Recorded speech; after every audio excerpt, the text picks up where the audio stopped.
At some point, the American president recently told CBS's John Dickerson, North Korean leader Kim Jong-un will develop a better missile delivery system for its small but growing stockpile of nuclear weapons. And if that happens, Trump vowed, we can't allow it to happen. Behind the seemingly contradictory statement was a hazy hint of what might prompt the world's mightiest military to use force against an emerging nuclear power, potentially drawing China, Japan, and South Korea into one of the most volatile conflicts in living memory. A military option need not involve strikes at all. It could mean deploying military assets to deter North Korea from using weapons of mass destruction, just as the United States and its allies deterred rival nuclear states during the Cold War. This might include beefing up missile defenses like the THAAD system in South Korea, which the Trump administration has been rapidly installing.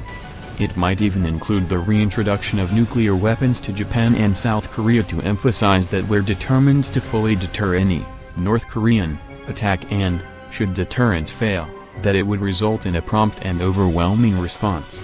But the Trump administration also appears to have not ruled out a preventive strike akin to what the George W. Bush administration undertook in Iraq. So preventive strikes against North Korea could take three forms. 1. The offshore option. The United States launches Tomahawk cruise missiles from a Navy ship or submarine. This is the least risky option since it doesn't involve traversing North Korean territory, and would resemble Trump's strikes against the Syrian military for using chemical weapons, but there's no guarantee that North Korea would refrain from retaliating. 2. The aerial option. U.S. stealth bombers or fighter aircraft conduct air strikes over North Korea. Such an approach is more conducive to military escalation than the first option.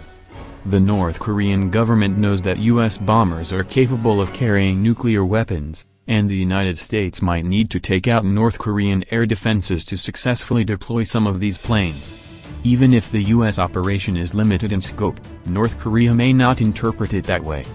3. The high-tech options. A U.S. bomber drops a massive ordnance penetrator, a bunker-busting bomb that has never been used in combat, on hard-to-reach targets such as underground nuclear facilities. Or the U.S. trots out other new technologies, such as electromagnetic railguns mounted on warships. Using these weapons would set a precedent that other countries could emulate, and it's unclear whether they would be any more effective than lower-tech options. Depending on the military assets used and the purpose of the strikes, the Trump administration could hit a variety of targets, including facilities for producing and storing nuclear material and nuclear weapons, missile facilities, submarine ports, artillery positions near the DMZ that could be used in a retaliatory attack, since these targets are dispersed across the country and often concealed underground or undersea. However, U.S. strikes won't eliminate the country's nuclear weapons program, according to Victor Cha, a Korea expert who was serving in the George W. Bush administration when North Korea tested its first nuclear weapon. Darrell Press, a scholar of nuclear deterrence at Dartmouth College, said America's capacity to inflict severe damage on North Korea's program shouldn't be underestimated. But he argued that this capability is best suited to responding to an outbreak of war between North and South Korea, or to North Korea using or threatening to imminently use nuclear weapons, rather than as a preventive measure. Kim Jong-un, like his father Kim Jong-il, appears to view nuclear weapons as the most reliable way to deter foreign aggression.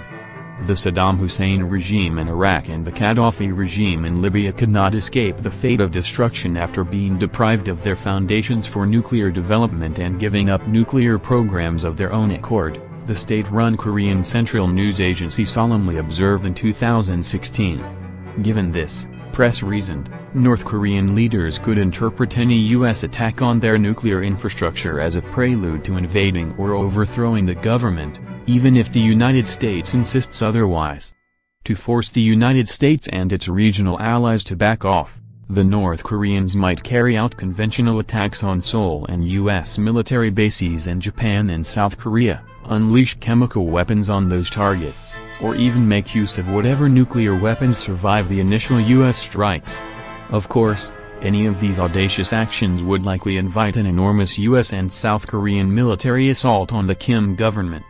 Since the 1960s, The North Korean military's theory of victory, how they believe military force can achieve political goals and coerce successfully and control escalation, etc. has been highly offensive. Even if the Trump administration had a coherent objective, the mission could evolve in the course of a war. In most war games, once there has been an exchange which causes serious casualties in the South, the objective of the South Koreans and the Americans changes, and they begin to think, you have to have regime change, Gardner told me. Let's say there are 10,000 Americans killed in just a conventional strike. The pressure from the American people would be, it's time to eliminate this guy. The casualties force you to lose control of the situation. It's therefore worth asking whether the potential upside of military strikes is worth the potential downside. Is a North Korea with nukes that can reach the United States really the threat that the administration implies it is? Gardner wondered. There is no reason to believe that a North Korea with nuclear weapons doesn't end up being stable or, at least, as stable as a North Korea with chemical weapons and biological weapons and ballistic missiles and loads of artillery has been for the